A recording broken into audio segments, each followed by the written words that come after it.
Vincent Palmer hadn't cried at Lauren's grave in 3 years, until he saw the little girl. She stood beside a stranger, a German woman trembling as she placed white roses on the stone. But it was the child who stopped his breath. 6 years old, maybe. Dark curls catching autumn light. Green eyes, Lauren's eyes, staring straight through him. The woman turned, face pale, and pressed an envelope into his shaking hands. "She wanted you to know," she whispered in accented English, voice breaking. "Before I'm gone, too." The little girl reached up, touched his face with small fingers, and spoke one word she'd never been taught. "Daddy." The envelope felt heavy. Inside, a letter in Lauren's handwriting, and a truth that would shatter everything he thought he knew about the 7 years since their divorce. Some secrets don't die with the people who keep them. Some wait in graveyards, held by strangers, carried in the eyes of children who shouldn't exist. The October wind carried leaves across Riverside Cemetery like scattered prayers. Vincent Palmer stood at the iron gates, hands deep in his coat pockets, watching the oak trees bend and sway. 3 years since he'd last stood before the gray marble stone that marked where Lauren rested. The guilt lived in his chest like a stone of its own, not for the divorce 7 years ago, but for the silence that followed. Owen sat in the truck behind him, earbuds in, homework forgotten on his lap. 10 years old now, growing tall and lean. The boy hadn't known his mother well. Vincent and Lauren had split when Owen was 3, the marriage crumbling under the weight of things neither could name. Incompatibility, the lawyers called it. Clean words for messy truths. Vincent pushed through the gates. The cemetery stretched before him in neat rows, a geometry of grief. Past the angel statue with the broken wing, left at the magnolia tree, 17 stones down. His feet knew the way, even when his mind wanted to turn back. Lauren's grave sat beneath an oak, just as she'd wanted. The stone was simple. Lauren Catherine Hayes, beloved daughter. No mention of wife or mother. That part of her life had already been edited out by the time she got sick. Vincent knelt, brushed fallen leaves from the marble. The cold seeped through his jeans. He should have brought flowers. That's when he heard the crying. Soft at first, a woman's voice, breaking on syllables he couldn't understand. German, maybe. He looked up and froze. A woman stood on the other side of Lauren's grave, tall, silver-haired, dressed in black. She held white roses, her hands shaking as she placed them beside the headstone. But it wasn't the woman who stopped Vincent's breath. It was the child beside her. The little girl couldn't have been more than 6. She wore a blue coat with wooden buttons, too formal for a child her age. Dark curls tumbled past her shoulders, catching the filtered light through the oak leaves. And her eyes, Vincent's heart lurched. Her eyes were green. Not just green. Lauren's green. That particular shade of jade and forest that had first made him fall in love on a college campus a lifetime ago. The woman noticed him. She went very still, roses trembling in her grip. Then, slowly, she reached into her coat and pulled out an envelope. Cream-colored paper. Worn at the edges. She held it out across Lauren's grave like a bridge between them. "Mr. Palmer," her voice carried a thick German accent, each word carefully shaped. "Vincent Palmer?" He nodded, unable to speak. The little girl watched him with those impossible eyes. The woman stepped around the grave, closing the distance between them. Up close, Vincent could see the gray exhaustion in her face, the way her coat hung loose on her frame. Sick, some part of his mind registered.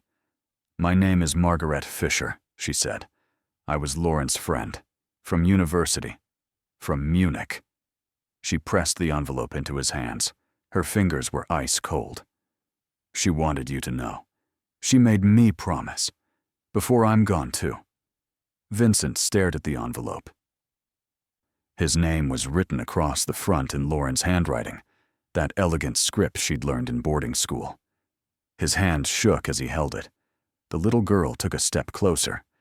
She tilted her head, studying his face with an intensity that made him want to look away. Then she reached up with one small hand and touched his cheek. Her fingers were warm against his cold skin. "Daddy," she said. The word was soft, uncertain, like trying on a coat that might not fit. But she said it in perfect English, that one word clear and round in her mouth. Vincent's knees went weak. He sat down hard on the grass, the envelope crumpling slightly in his fist. Margaret's hand touched his shoulder. "Read it," she said quietly. "Please. We don't have much time." Vincent's hands shook so badly he could barely open the envelope. Inside, 2 pages.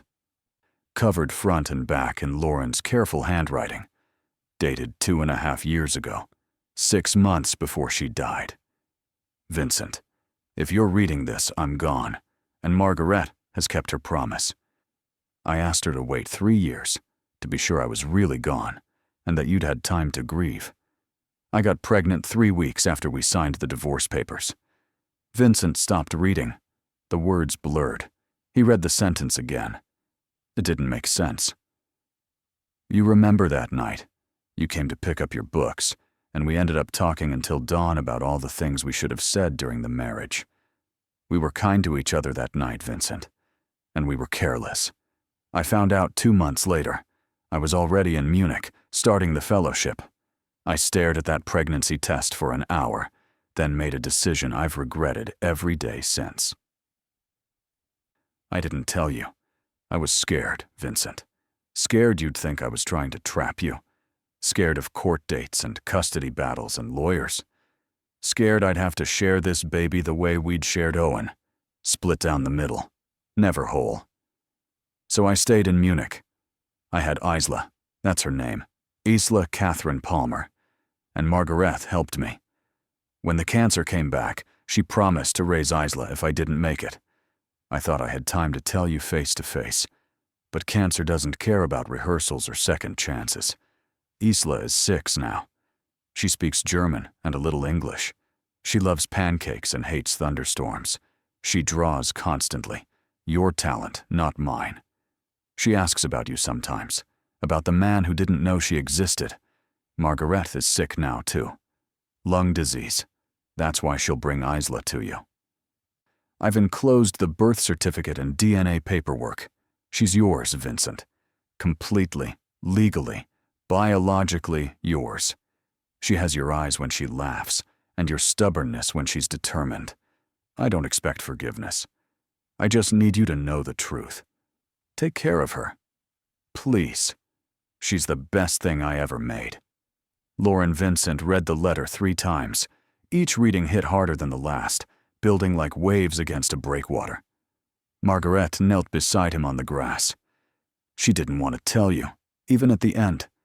But I promised her. After 3 years, I would bring Isla. Let you decide. Decide what? Vincent's voice came out raw. If you want her.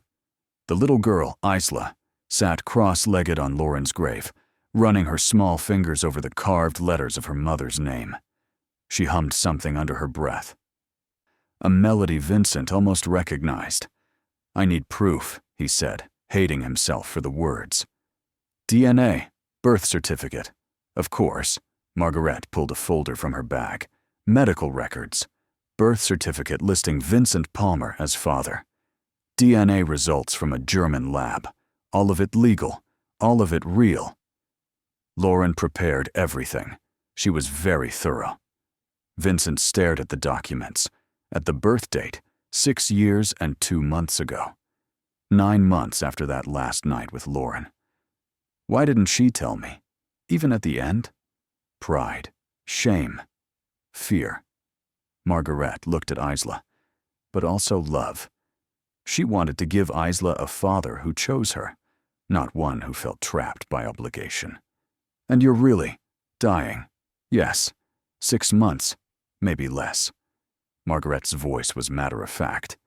"I've loved Isla like my own. But she needs family. Real family." She met his eyes. Lauren trusted you. She said you were a good father to Owen. She believed you would be good to Isla, too. Vincent looked at the little girl. She'd stopped humming, stopped tracing letters. Now she was watching him with those green eyes, Lauren's eyes, and something else. Something in the tilt of her head, his own mother's expression. Isla, he said. His voice cracked. Your name is Isla. The little girl nodded. Then she stood, walked over, and sat down in the grass at his side. She didn't touch him, didn't speak, just sat there, a small, warm presence against the October cold. And Vincent, who hadn't cried at Lauren's grave in 3 years, felt the tears finally come.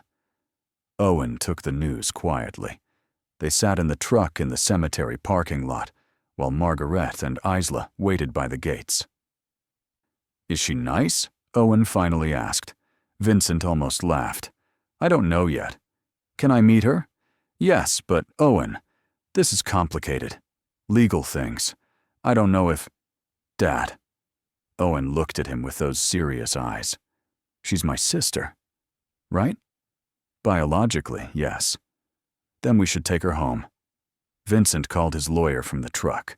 The lawyer promised to begin paperwork immediately. Emergency custody petition, DNA verification through a U.S. lab, home studies. This will take time, the lawyer warned. Weeks, maybe months. Vincent looked at Margaret through the windshield, at the way she leaned against the fence, exhausted. She doesn't have months. Let me make some calls. They spent that first day in careful circles. Vincent, Owen, Margaret, and Isla. Vincent rented them a room at the Hampton Inn. Margaret accepted with weary gratitude. Isla said nothing, just watched everything. Owen tried to talk to her in the lobby. Hi, I'm Owen. I'm your brother. Isla looked at him for a long moment. Then she said, in careful English, I know. Mama told me about you. Owen's face lit up. She did? What did she say? But Isla just shook her head and pressed closer to Margaret's side. That night, Vincent lay awake, staring at the ceiling. His phone buzzed. A text from his lawyer. DNA results rushed. Should have confirmation in 48 hours. Judge sympathetic. Emergency hearing Friday. 2 days until science confirmed what Vincent already knew in his bones. He got up, pulled on his coat, and drove back to the hotel. Margaret answered his knock in a bathrobe. Vincent, it's past midnight. I need to see her. She stepped aside. Isla was asleep, curled around a stuffed elephant. Vincent stood in the doorway, just watching her breathe. She draws all the time, Margaret said softly. Lauren said you used to draw, before law school. She retrieved a sketchbook. Vincent flipped through pages. Children's drawings, but something more. Real observation. Talent. One drawing stopped him cold. A house, simple lines but specific. The oak tree in front, the crooked shutter, the mailbox shaped like a barn. His house. His and Lauren's house from years ago. The one Isla had never seen. How did she? I don't know. She drew it last month. Said Mama showed her in a dream. Margaret met his eyes. Children see things we don't. Especially children who've lost someone they love. Vincent stared at the impossible drawing, at the tiny figures in the windows. 2 adults. A small child, all smiling. The family they'd never been. He closed the sketchbook. Thank you. For taking care of her. For bringing her home. Margaret's eyes filled. Lauren should have told you. But fear makes us protect ourselves instead of the people we love. In the truck, Vincent sat in the dark parking lot and called his boss. Quit his job. The partner track could wait. Some things mattered more. The DNA results came back Friday. 99.98% probability of paternity. Judge Morrison reviewed the documents in chambers. Lauren's letter, Margaret's testimony, the German birth certificate, medical records. This is highly irregular, the judge said. Mr. Palmer, I need to understand your intentions. Vincent had rehearsed this, but standing there, the prepared words fell away. I didn't know she existed until 5 days ago, he said. Your Honor, I can't promise I'll know what I'm doing. I quit my job yesterday because I realized I can't do this halfway. This little girl has lost her mother, is about to lose the only other parent she's known, and she doesn't even speak English fluently. The judge watched him steadily. But she's mine. She's my daughter. She draws pictures of a house she's never seen because Lauren must have shown her photos. She has her mother's eyes and my mother's expressions, and she called me Daddy the first time we met. He pulled out the letter. Lauren trusted me to do this. I'm asking you to trust that too. Judge Morrison read Lauren's letter again, the German documents, the home study. Ms. Fisher, the judge said, you've raised this child for 3 years. Why give her up? Margaret stood, one hand on the table for balance. Because I'm dying, Your Honor. Because Isla needs a future I can't give her. Her voice strengthened. And because I've watched Vincent with her this week. The way he learns how she likes her toast, how she's afraid of the dark, how she hums when she draws. He's learning her.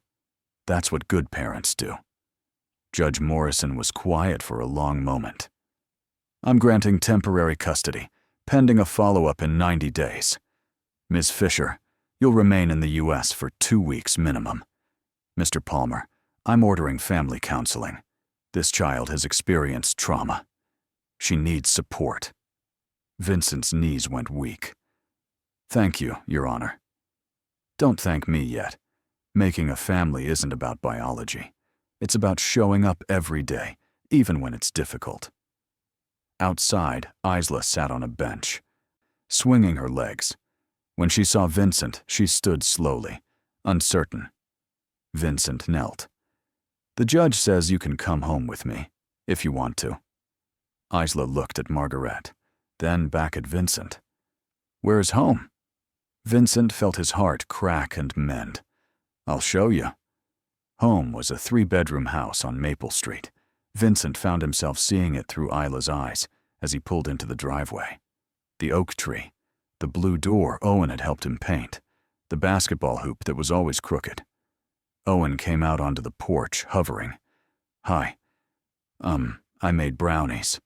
Well, Dad helped. They're a little burned. Isla stared at the house, at the windows. Then she turned to Vincent. Can I draw it? Of course. You can draw anything you want. Margaret helped Isla unpack in the guest room Vincent had spent 3 days turning into something a 6-year-old might like. Blue walls, a desk by the window, a lamp shaped like the moon. That first dinner was awkward. Isla barely ate. Owen tried conversation, got one-word answers, eventually gave up. But after dinner, Isla appeared at Vincent's elbow with her sketchbook. Show me, she said. Show you what? How you draw? Margaret said you used to. Vincent looked at the blank page, at this little girl who had his eyes when she was determined. I'm pretty rusty. That's okay. Mama said rusty just means you need practice. So Vincent sat at the kitchen table and drew. Simple things. A coffee mug, an apple. His hand remembered even if his brain felt clumsy. Isla watched, then copied his lines. Owen drifted over, grabbed paper too. Suddenly, all 3 of them were drawing, while Margaret watched from the doorway, smiling. Later, Vincent found Isla in the hallway, staring at photos on the wall. His parents, Owen's school pictures, landscapes. Where's Mama? Isla asked. Vincent's heart stuttered. What do you mean? In the pictures. Where is she? He knelt beside her. I don't have many photos of your Mama. We weren't together very long, but I can get some. Would you like that? Isla nodded. Then softly. I forget her face sometimes. Margaret has pictures, but it's not the same as remembering. Vincent pulled out his phone, found the few photos he had of Lauren. Wedding. Owen's first birthday. that last night before everything fell apart. Isla touched the screen. She looks happy here. She was. That was before things got hard. Did you love her? Vincent thought about lying, but Isla's eyes deserved truth. Yes, I loved her very much. But sometimes love isn't enough. Sometimes people grow in different directions.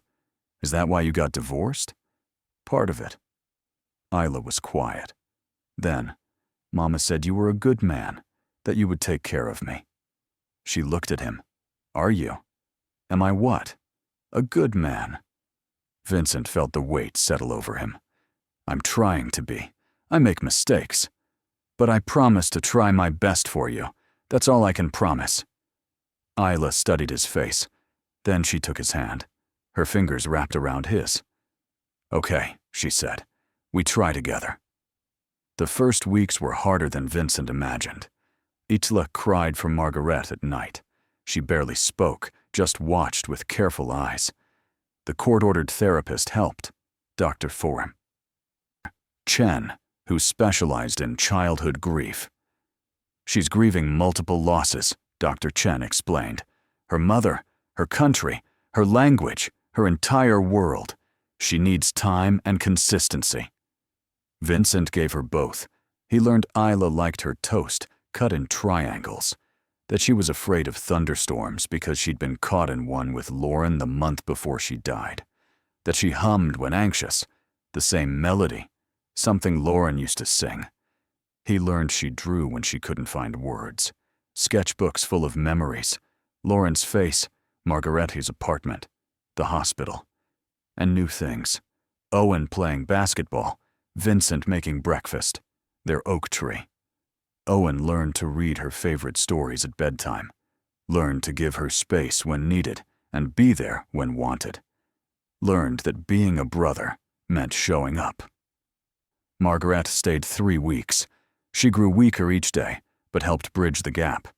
She taught Vincent the songs Isla loved, the stories Lauren had told, the routines that made Isla feel safe. She needs to know about Lauren, Margaret said one afternoon. Not just facts, the person she was, her laugh, her stubbornness, all of it. I don't know if I can. The Lauren I knew, we weren't good together at the end.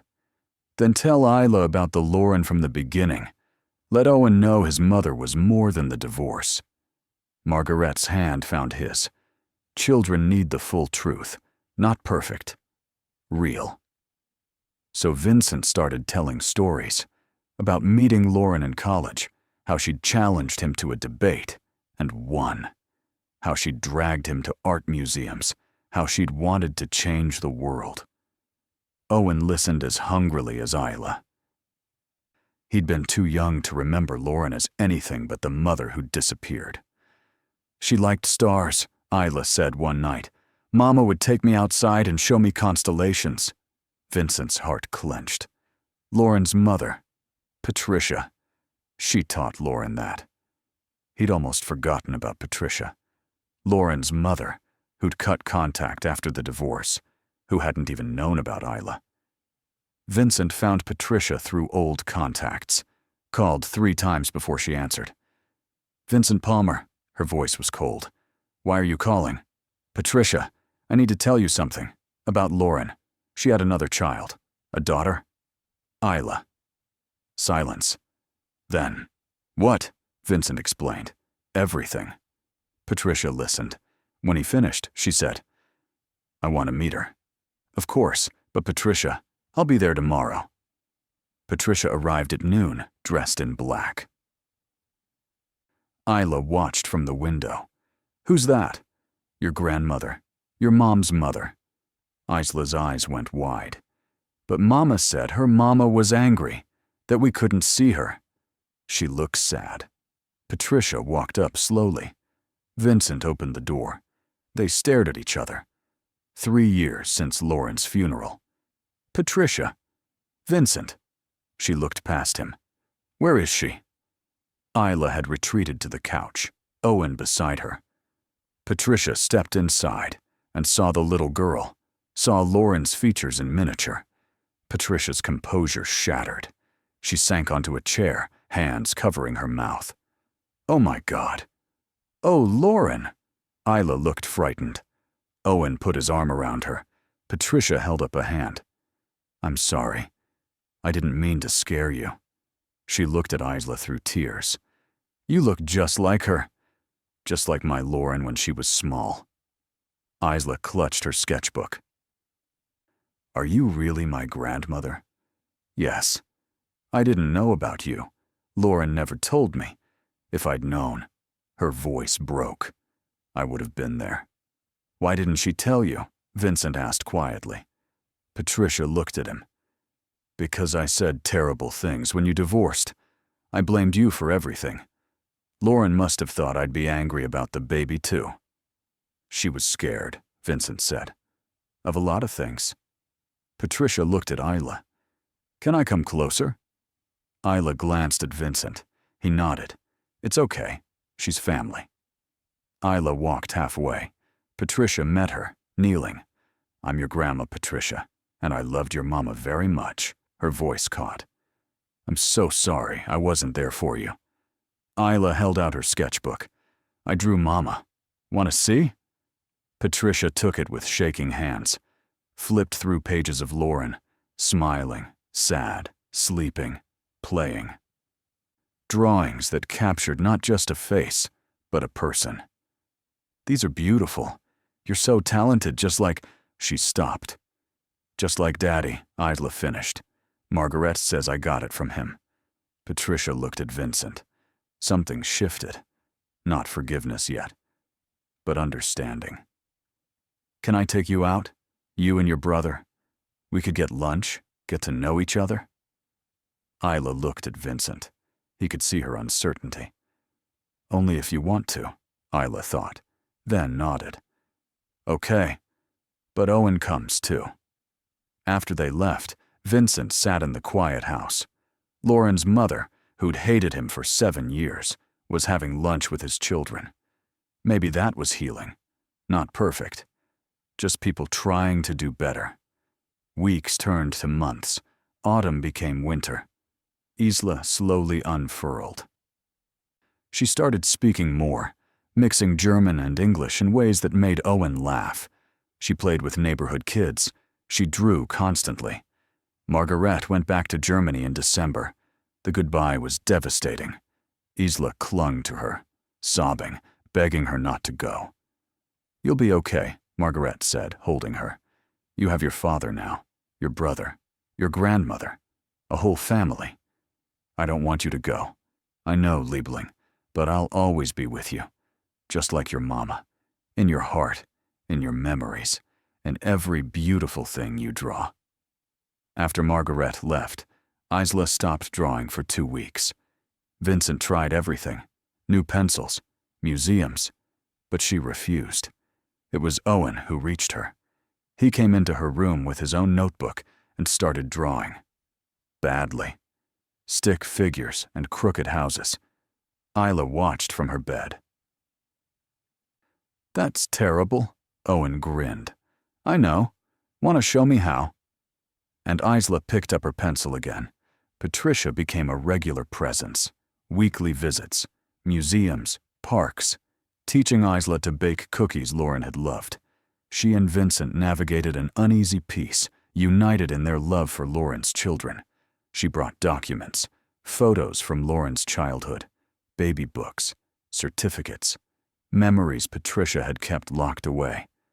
"I want Isla to know her mother," Patricia said. "The real Lauren, not perfect. The person she was, flawed and brilliant and stubborn and kind." They looked through photos together. Lauren at 6, Lauren at 13, Lauren at 18, Lauren at 20, when Vincent had met her. "She loved you," Patricia said quietly, "even at the end. She told me once you were the first person who'd seen all of her, and loved her anyway." Vincent's throat tightened. "I did love her. I still do, in a way. Not romantic. But the love of someone who knew me young." "None of us can fix everything," Patricia said. "We just do our best." She looked toward the living room, where Isla and Owen built a fort. They're good together. Our kids, Vincent corrected gently. Patricia's eyes filled. Thank you for saying that. Christmas came, Vincent's first big holiday with Isla. They all spent it together. Vincent, Owen, Isla, Patricia. Too much food. Terrible movies. Isla drew everyone's portraits as gifts. Owen got Isla professional art pencils. Vincent got her a lamp shaped like a bird. Patricia brought an ornament that had been Lauren's. In the evening, they drove to the cemetery. All four, standing in December cold. Isla put red flowers on the stone. Hi, Mama. I wanted you to know I'm okay. Daddy's nice. Owen's funny. Grandma Patricia makes good cookies. I still miss you, but I'm okay. Vincent felt Owen's hand slip into his, felt Patricia's shoulder brush his arm. They stood together, this patchwork family, honoring the woman who'd brought them together. As they turned to leave, Isla paused. Daddy, can I tell you something? Always. Sometimes I hear Mama, not with my ears, in my heart. She tells me things. Vincent knelt. What does she tell you? Isla smiled. That she's proud of you, that you're being a good daddy. She touched his face. Is that okay? To hear her? Vincent pulled her close. That's more than okay, sweetheart. That's love. And love doesn't die. It just changes shape. Spring came slowly. The 90-day follow-up arrived. Judge Morrison reviewed reports, Dr. Chen's evaluations, social worker observations, Patricia's testimony. Mr. Palmer, I'm making the custody permanent. You've created a stable, loving home. She's where she needs to be. That night, Vincent told Isla. She was at her desk, drawing. The judge said you get to stay. Forever. Officially. We're a real family. Isla put down her pencil. We were already a real family. I know. But now it's legal too. She smiled. Half Lauren, half Vincent, half herself. Then she went back to her drawing. Vincent looked over her shoulder. She was drawing their house, but this time with 4 figures visible. Him, Owen, Isla, and one more. Smaller. Fainter. Like memory. That's Mama, Isla said. She's here too. Not really, but kind of. In the stories we tell. In the way you make pancakes. In Grandma Patricia's laugh. She tapped the drawing. Family's not just the people you can see. Vincent kissed her head. You're pretty wise, kid.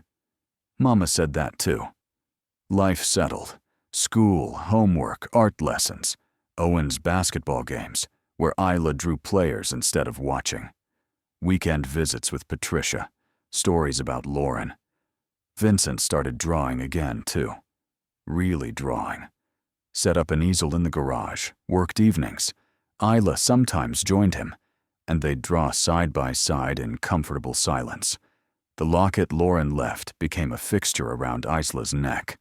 Inside, 2 photos, Lauren and Margaret, the women who'd loved her first. In May, Margaret died. Patricia flew with them to Germany for the funeral. Isla cried through the service, clinging to Vincent. But afterward, she thanked him. Margaret needed to know I was okay, that she kept her promise to Mama. They scattered some ashes in Munich. The rest they brought home, mixed with Lauren's at Riverside Cemetery. They were best friends, Isla explained to Owen. They should be together. That night, Vincent found Isla drawing again.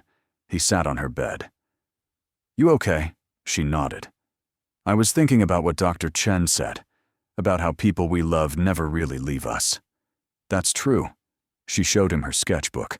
The latest drawing was their family. Vincent, Owen, Isla, Patricia. But in the background, barely visible, were 3 more figures. Lauren, Margaret, Vincent's mother. They're all still here, Isla said, watching, making sure we're okay. Vincent looked at the visible and invisible families we all carry. How'd you get so smart? Mama said I got that from her.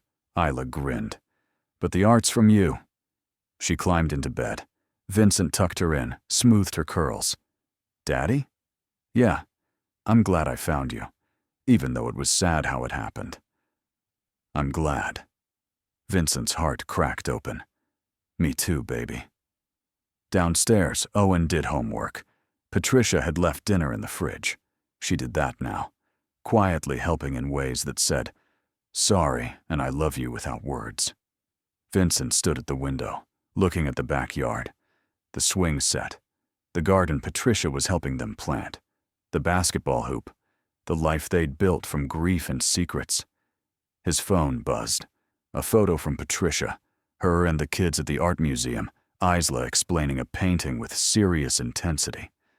Your daughter has opinions about Impressionism. Wonder where she gets that. Vincent smiled. Lauren had loved the Impressionists, from her mother. Definitely from her mother. He looked at Isla's animated face, at Owen listening like she was the most important person in the world, the family they'd become. Lauren's letter still sat in his drawer. He took it out sometimes.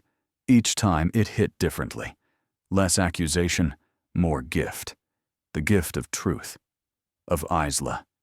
Of a second chance. He folded it carefully. Someday, when Isla was older, he'd show her. Let her read her mother's words. But not yet. For now, she was just a 6-year-old learning to be happy again. Vincent sat on the swing. Stars were coming out. He thought about Lauren, about the woman she'd been before everything got complicated, about the voicemail he'd saved but never returned, her voice weak, saying she had something important to tell him. She never called back. I wish you'd told me, he said to the stars, but I get it. I get why you didn't. A breeze stirred the trees. Inside, Owen laughed at something on TV. Isla's footsteps padded to the bathroom, the sounds of family, of home. The next morning, Isla stood at his door. Daddy, can we go to the cemetery today? Sure, why? I want to show Mama my new drawings and tell her thank you. Thank you for what? Isla smiled. For sending me home. They went that afternoon, all 3 of them. Brought flowers and sketchbooks. Isla showed her mother every drawing, narrating their lives in pencil and color. When she finished, she sat back. I love you, Mama. I know you're watching. I know you made sure I'd be okay. Vincent put his arm around her.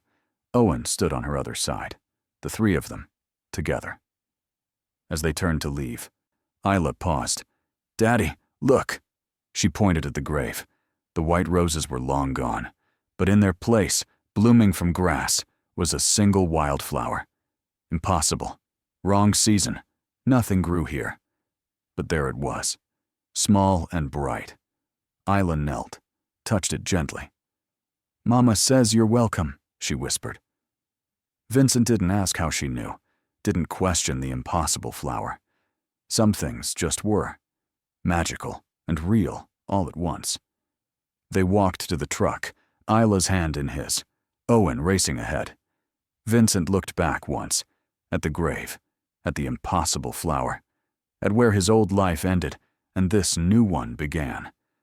The flower swayed in the breeze, bright against gray stone. And Vincent, who had stopped believing in miracles, found himself believing again. In second chances.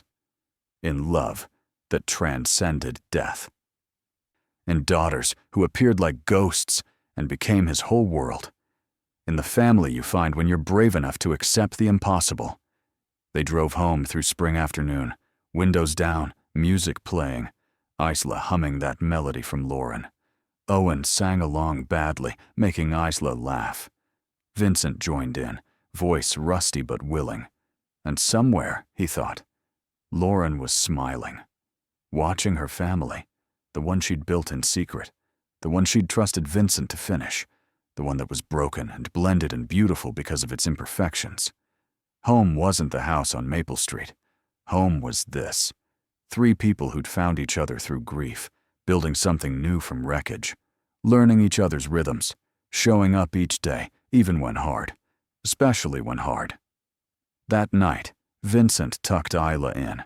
She yawned, fighting sleep. "Daddy?" "Yeah, kiddo." "I'm glad you're my daddy."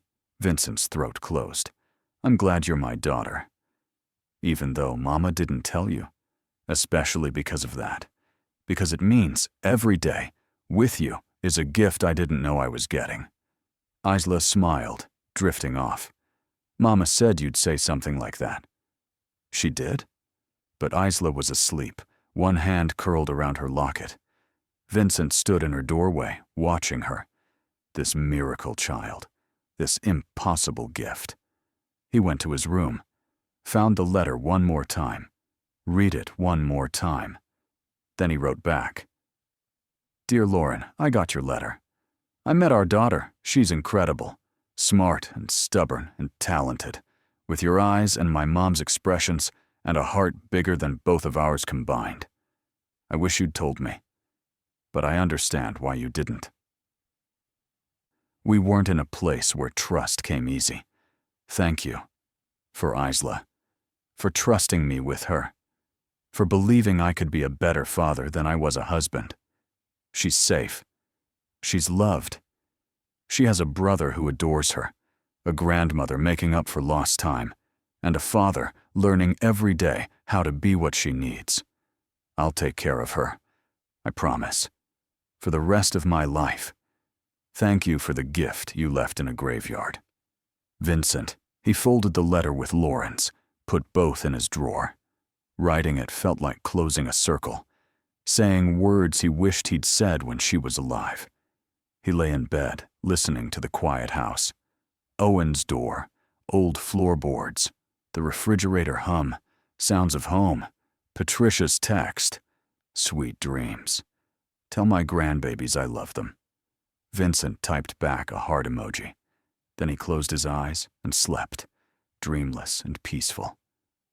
While outside Isla's window, an impossible flower bloomed, and love, stubborn, persistent, defying logic, refused to die.